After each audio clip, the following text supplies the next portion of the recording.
নমস্কার। এই সময় অনলাইনের বিশেষ নিবেদন টার্গেট সিভিল সার্ভিসের আরো একটি পর্বে আপনাদের স্বাগত। আমি শীর্ষেন্দু রয়েছি আপনাদের সঙ্গে। আর আমাদের পাশের স্ক্রিনে আপনারা দেখতে পাচ্ছেন অনান্তিক মেটটাকে। প্রথমেই স্বাগত ওনাকে। অনান্তিক অ্যাসিস্ট্যান্ট কমিশনার অফ রেভিনিউ বা ডাব্লিউবিআরএস যে পদটাকে বলা হয়। ডাব্লিউবিসিএস পরীক্ষা দিয়েই এই পেশায় আসতে হয়।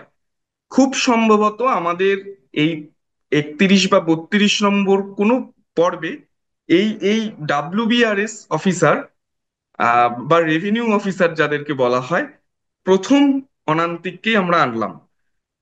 এই পদ নিয়ে কিন্তু আজকের আমাদের আলোচনা, তাই একদম কোনো নিজের ইন্ট্রোডাকশন বা অনান্তিকের ব্যাপারে এখন কিছু না বলে সরাসরি অনুষ্ঠানে ঢুকে যাব। তার একটা বড় কারণ হলো 2025 সাল কিন্তু ডাব্লিউবিসিএস এর একদম শেষ সিলেবাসে, পুরনো সিলেবাসে বলা ভালো, শেষ নয়, পুরনো সিলেবাসে শেষ পরীক্ষা হতে চলেছে। ফলে সেখানে group A, group B, group C প্রত্যেকটা পরীক্ষা যে যেভাবে প্রিপারেশন নিচ্ছেন, সেক্ষেত্রে কিন্তু অবশ্যই তার একটা গুরুত্ব আছে এবং বলা যেতে পারে পুরনো সিলেবাসে এই পরীক্ষার জন্য একদম শেষ সুযোগ। ফলে বেশি আলোচনা আমার থেকে না করে আমরাও শুনে নেব, আজকে আমিও শুনে নেব অনান্তিকের থেকে। অনান্তিক, প্রথমেই আপনাকে অনেক স্বাগত এই অনুষ্ঠানে। ধন্যবাদ। আর আপনার সমস্ত দর্শককে আমি প্রণাম জানাচ্ছি। আর আমাকে এই সুযোগ করে দেওয়ার জন্য অসংখ্য ধন্যবাদ। না, অনান্তিক, প্রথমত মানে আমি আপনাকে থ্যাঙ্কস জানাবো এই কারণে, কারণ আমার যতদূর মনে পড়ছে এতগুলো এপিসোডের মধ্যে আপনার এই পেশায় মানে পুরোপুরি একজন ডাব্লিউবিআরএস এর সঙ্গে আমাদের কিন্তু যারা এই প্রোগ্রামের নিয়মিত দর্শক, এই প্রথম সাক্ষাৎ হলো। ফলে অনেকে যারা হয়তো ভাবেন, যেমন আপনি ভেবেছিলেন যে আমি মানে এই পেশাকেই বাঁচবো বা এই এই এই ক্যাটেগরিকেই বাঁচবো, তো এরকম যারা বেছে রেখেছেন তাদের হয়তো অনেকটাই উপকার হবে। তো একদম প্রথমেই আমার প্রথম প্রশ্ন অনান্তিক, ডাব্লিউবিআরএস কেন কেন আপনি গ্রুপ হ্যাঁ, বি তে গেলেন না পুলিশ হিসেবে? কেন আপনি এক্সিকিউটিভ হলেন না? কেন ডাব্লিউবিআরএস, রেভিনিউ সার্ভিস কেন? অ্যাকচুয়ালি ডব্লিউবিআরএস এখন ব্যাপারটা অনেকটা ডাইভার্স হয়ে গেছে। এখন তিনটে ডাইরেক্টরেট একসাথে চলে আসার কারণে আপনি রেজিস্ট্রেশন ডাইরেক্টরেটে কাজ করতে পারবেন, কমার্শিয়াল ট্যাক্স ডাইরেক্টরেটে কাজ করতে পারবেন এবং এক্সাইজ ডাইরেক্টরেটে কাজ করতে পারবেন। যে কারণে ডাইভার্সিফিকেশন হওয়ার কারণে জব অপরচুনিটি অনেক, প্রমোশন হুম, অপরচুনিটি অনেক, এবং বিভিন্ন জায়গাতে কাজ করে আমরা মানে সমাজের ডেভেলপমেন্টের জন্য যে আর মানি মানে পয়সাটা যে দরকার, সরকারের যে ট্যাক্স কালেকশন সেটা মূলত রেভিনিউ সার্ভিসই করে। এবং সেই টাকাটাই কিন্তু আমরা পরবর্তীকালে অন্য ডাইরেক্টরেটের থ্রু আমরা মানুষের ডেভেলপমেন্টের কাজে লাগাই। মানে এক কথায় হুম, বলতে গেলে আমরা সংসারের বড় ভাইয়ের মতো টাকা অর্জন করে সংসারটা চালাতে কাজে মানে সংসার চালাতে আমরা যে হেল্পটা করি সেটাই আমাদের হুম, মূল কাজ। তো সেই হুম। ক্ষেত্রে এটা খুব সুন্দর একটা জায়গা যেখানে যে কেউ এসে এই কাজে নিজেকে নিয়োজিত করতে পারে এবং সরকারের ট্যাক্স কালেকশনে সরকারের পাশে দাঁড়িয়ে সমাজের একটা সার্বিক উন্নয়নে বিশেষ ভূমিকা রাখতে পারে বলে আমার মনে হয়। একদম। এবং ডাব্লিউবিআরএস গ্রুপ এ পোস্ট, এটা নিয়েও অনেক একদম। সময় একটা ধোঁয়াশা বা আলোচনার দিয়ে থাকে, কিন্তু এটা নিঃসন্দেহে ডাব্লিউবিসিএস এর গ্রুপ এ পোস্ট। অনান্তিক, আপনি যেটা বললেন জব প্রোফাইল, কিন্তু আমার প্রশ্নটা কিন্তু ছিল আরেকটু পেছনে। আপনি যখন পড়াশুনো আচ্ছা। করছেন তখন কি ডাব্লিউবিআরএস হবে বলেই চেষ্টা করেছেন? সেটা আমার প্রশ্ন ছিল।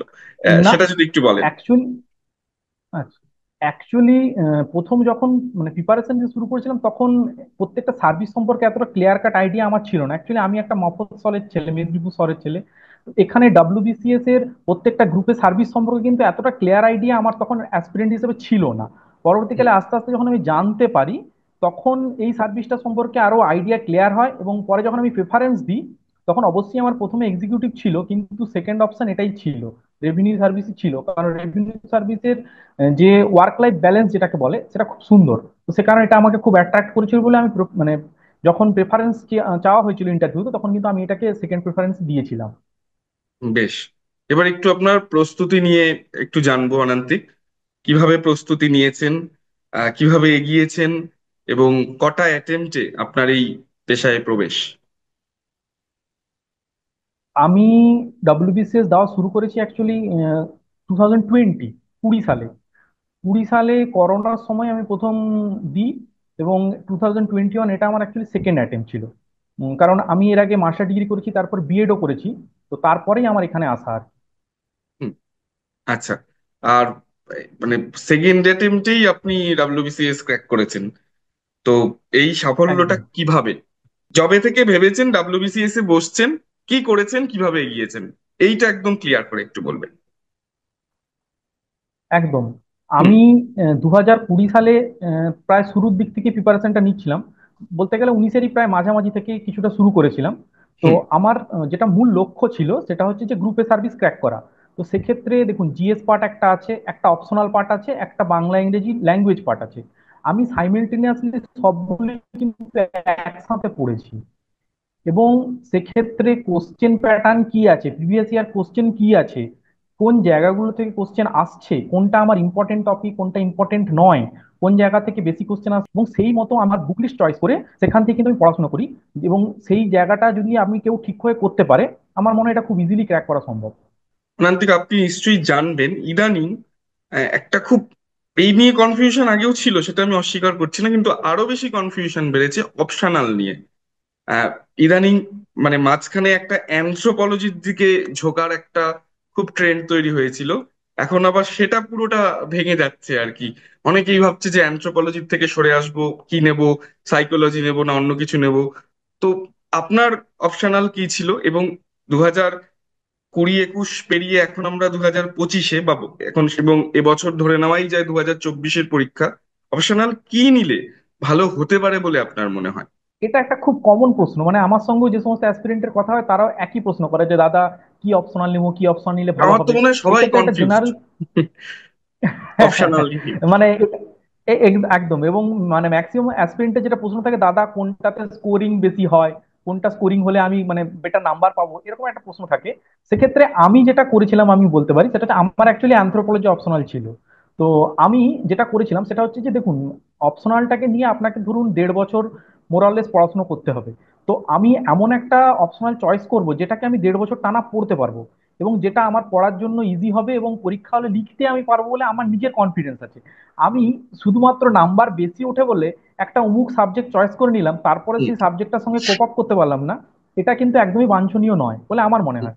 তো সেক্ষেত্রে যদি আপনি লিখতে পারেন, যে কোনো অপশনালেই কিন্তু চাকরি হচ্ছে বর্তমানে আমাদের ব্যাচেও 2021 সালেও chemistry, physics, mathematics, Bangla optional, এইসব নিয়েও মানে সবাই পেয়েছে চাকরি। তো সে কারণে আমার মনে হয় না কোনো অপশনালই খারাপ, কিন্তু আপনাকে দেখতে হবে যে কোন অপশনালটা আপনার জন্য সুটেবল। সেটা আপনার ব্যক্তিগত পার্সোনালিটি টাইপ এবং আপনার পাস্ট এডুকেশনাল ব্যাকগ্রাউন্ডের উপর বেস করে যদি আপনি সেটা চুজ করেন, তাহলে আপনার সেটা খুব সুবিধা হবে বলে আমার মনে হয়। সবাই যেদিকে ঝুঁকছে আমি যে ঝুঁকবই, এটা করা অন্যতম ভুল। হ্যাঁ একদম, আমার মনে হয় পার্সোনাল চয়েসটাকে দেখতে হবে যে আমার নিজের কোনটা ভালো লাগে বা কোনটা হুম। আমি পড়তে পারবো দীর্ঘদিন ধরে। হুম। হুম। সেক্ষেত্রে সেটা পড়লেই একদম সাকসেস আসবেই। বেশ। অনান্তিক, আপনার নিশ্চয়ই জানা 2024-এর পরীক্ষা 25 সালে হবে, হয়তো সেপ্টেম্বর মাসে টেন্টেটিভ যে ক্যালেন্ডার পিএসসি দিয়েছে। তো সেই হিসেবে ধরুন আর 5-6 মাস মতন রয়েছে। অনেকেই একটুখানি, যেহেতু ডাব্লিউবিসিএস সে বছর হয়নি এমন নজির তো নেই, যে কোনো জটিলতাতেই হোক সেটা এবারে এক্সটেন্ড করছে। তো অনেকেই হয়তো একটুখানি মানে মানে ট্র্যাক থেকে সরে যাচ্ছে, পড়াশোনায় একটুখানি ল্যাথার্জি আসছে। আপনার কি সাজেশন থাকবে, মানে এই টাইমটা, এই জায়গাটা তো আশীর্বাদের মতন হওয়া উচিত যে সময় পাওয়াটাকে, এবং আপনার কি সাজেশন থাকবে যে এই 2024 শেষ, যারা পুরনো সিলেবাসে পরীক্ষা দিচ্ছেন তাদের জন্য এই সময়টাকে কি কিভাবে ইউজ করা যেতে পারে? একদম, এই বিষয়ে আমি একটু আমার নিজের পার্সোনাল এক্সপিরিয়েন্সটা শেয়ার করি। আমি হুম। যখন প্রথম পরীক্ষাটা দেওয়া শুরু করেছিলাম 2020 সালে, সেই সময় কিন্তু করোনা একদম লকডাউন শুরু হয়ে গেছিল। তো হুম। তখনও একদম সেম সিচুয়েশন ছিল, পরীক্ষা দেরি হচ্ছিল, হচ্ছিল না। এবং সমস্ত অ্যাসপিরেন্ট এই নিয়ে খুব চিন্তায় ছিল যে পরীক্ষা টাইমে হচ্ছে না, দেরি হচ্ছে। কিন্তু আমি এই জিনিসটাকে কিন্তু পজিটিভ ভাবে নিয়েছিলাম। আমি ভেবেছিলাম যে আমি যদি আরো 2 মাস এক্সট্রা টাইম পাই, সেটা কিন্তু আমি আবার ঘুরে আর একটা গোটা রিভিশন দিতে পারবো। তো আমি সেটাকে নেগেটিভ না নিয়ে তার একটা পজিটিভ পয়েন্ট অফ ভিউ নিজের মাথায় নিয়েছিলাম, এবং সেই মতো রেগুলার কিন্তু রিভিশন দিচ্ছিলাম। আমার যেটা মনে হয় যে যে কারণে আমি কিন্তু সেকেন্ড অ্যাটেম্পে ক্লিয়ার করতে পেরেছি। না হলে হুম। হয়তো যদি আমি এই জিনিসটাকে পজিটিভলি না নিতাম, হয়তো আমি সেই সময়টাকে ঠিক করে ইউটিলাইজ করতে পারতাম না।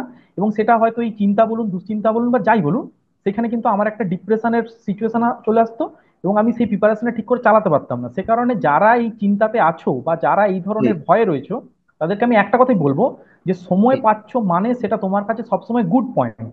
সেটা তুমি সবসময় ইউজ করো এবং সেখানে তুমি রিভিশন দাও, কারণ যতবার তুমি পড়াগুলো রিভিশন দেবে তোমার পরীক্ষায় তত বেটার ফল পাওয়ার আশা থাকবে। সে কারণে হতাশ হওয়ার কোনো জায়গা নেই। তুমি সময় পেয়েছো, সময়টাকে ইউজ করো। যেগুলো তোমার প্রিভিয়াস ইয়ার কোশ্চেন কোথা থেকে প্রশ্ন আসছে, যারা অলরেডি প্রিপারেশন নিচ্ছ কিছু বছর, তারা সবাই জানো যে কোশ্চেনের প্যাটার্ন কিভাবে হয়, কোথা থেকে প্রশ্ন আসে।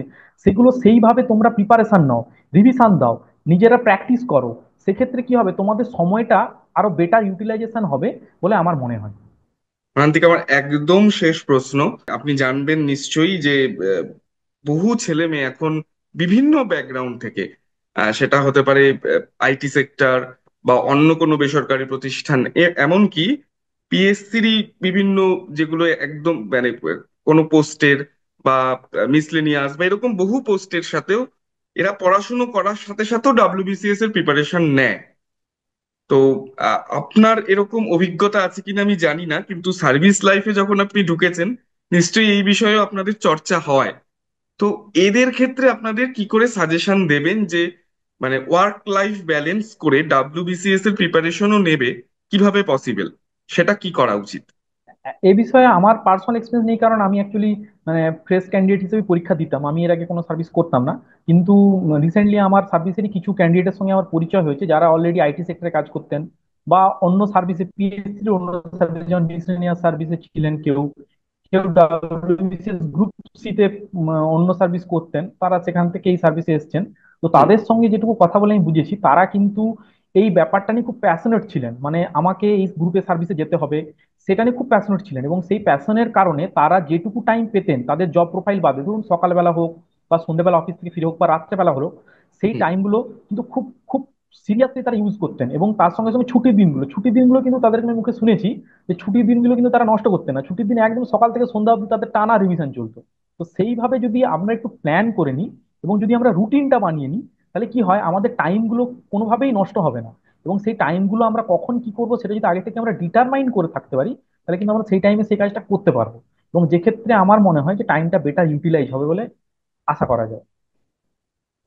বেশ, অনেক ধন্যবাদ অনান্তিক। আপনার কথা আশা করি এবং থ্যাংক ইউ। খুব সংক্ষেপে যে আলোচনা, আমার মনে হয় বহু মানুষ এতে বা এই অ্যাসপিরেন্টস যারা রয়েছেন তারা নিশ্চয়ই উপকৃত হবেন। অনেক ধন্যবাদ।